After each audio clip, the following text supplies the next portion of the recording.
মাওলানা মামুনুল হককে দেখেছি রাত 2টা 2:30টার সময় উঠে 4 পারা 5 পারা দাঁড়িয়ে দাঁড়িয়ে, এখন 50 বছর বয়স, তাও পড়তেছে।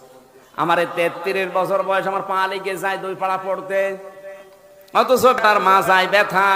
দেখবেন যখন আদালতে আসে তখন কোনের ভেতরে ভর দিয়ে আসে, অথচ এরপরও জেলের ভেতরে থাকাকালীন প্রতিদিন এই 3টা বছরে তাদের তাহাজ্জুদ আর নফল নামাজ মিলে প্রায় 6-7 পারা করে পড়ে।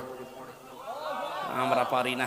আমিও তো হাফেজ, আমার মাজাও ব্যথা না, পাও ব্যথা না, 2 পারা পড়তে গেলে কেমন যেন লাগে।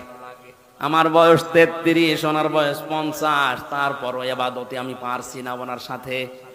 কারণ ইবাদতের ভেতরে একটা মজা আছে। যদি রাতের বেলা তাহাজ্জুদ নামাজে আপনি কান্না করতে পারেন সেজদা দিয়ে, স্ত্রী ব্যবহারে ওই শান্তি পাবেন না।